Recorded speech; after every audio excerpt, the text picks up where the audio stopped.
This stuff is animate. This is not a drug. It's something which is disguising itself as a drug in order not to spread alarm. There is a voice which speaks to you in the language of your homeland, whether that be Mazatecan or English. And the voice surprises you. In other words, you cannot anticipate it. Now, of course, at this point, though I don't imagine many of them have forced their way in here, the psychological school will come forward and say, well, it's a voice typical of mental aberration, symptom 1 of schizophrenia, a voice. Yes, we are not naive. We went to the same schools you did, thank you. However, the fact that this voice is accessible to non-pathological personalities and on demand is highly suggestive, I think. Next point, but let me belabor the point. This experience is available to everyone. The thing I love about psychedelics is no guru, no method, no teacher. You don't need any of that crap. This will work.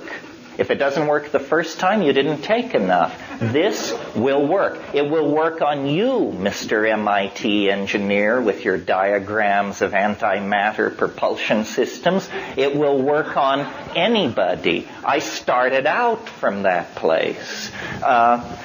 Okay, that's the first thing. Now, this small family of compounds, of which psilocybin is an interesting example because it occurs in the mushroom.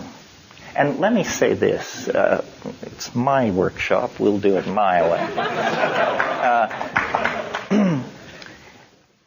What troubles me about the current state of UFO modeling is how incredibly pedestrian the alien is assumed to be. I mean, their little gray suits, their charmingly slanted eyes, their cheerful interest in our reproductive capacity. I mean, I think that the alien will be so alien that your jaw will hang in the air. And expecting to meet an anthropoid-like alien with an interest in your reproductive machinery and gross industrial capacity is as culture-bound a concept as searching NGC 321 for a good Italian restaurant. It's absurd on the face of it. Let us for a moment hypothesize aliens. The guy before me spoke of being 100,000 years in advance. If you want to know how far in advance you are, if you're 100,000 years in advance, ask yourself, where were we 100,000 years ago? And I think you see the gap is very large.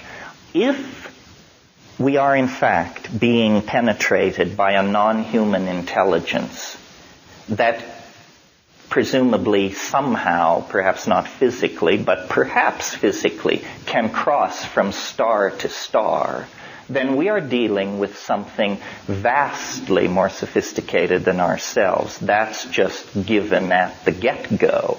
Well, if it's vastly more advanced than we are, then DNA sequencing, complete understanding of the molecular genesis of thought, so forth and so on, would be no problem for that level of technical sophistication. You would also like to think that ethics and good taste would keep pace with this evolutionary process. So to my mind, the idea of fleets of alien spacecraft filling the skies of Earth, that's as unsubtle as kicking down somebody's front door with an M1 tank to announce, "We're here." I don't think you would do it that way. If you really wanted to study a aboriginal race and you really had a hot technology, what you would do is you would study their social psychology and you would say, are there any chinks in the armor of their expectations about how reality behaves? And you would discover, in studying us, this species intoxicates itself, and it has a curious attitude towards its intoxications. Anything goes. So, if somebody drinks a pint of Stolichnaya and announces that they see pink elephants, we are all amused. We say, of course you do. You were drunk out of your mind. Isn't it obvious that an alien would hide its presence in an intoxication?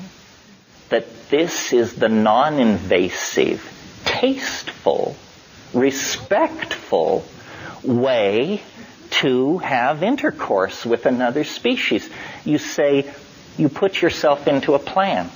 You put a barcode into a molecule. Then the shaman intoxicates himself, and he says, aha, it's an ancestor spirit, or it's the soul of the plant. But whatever it is, it's giving me good information. It's telling me where the reindeer went. It's telling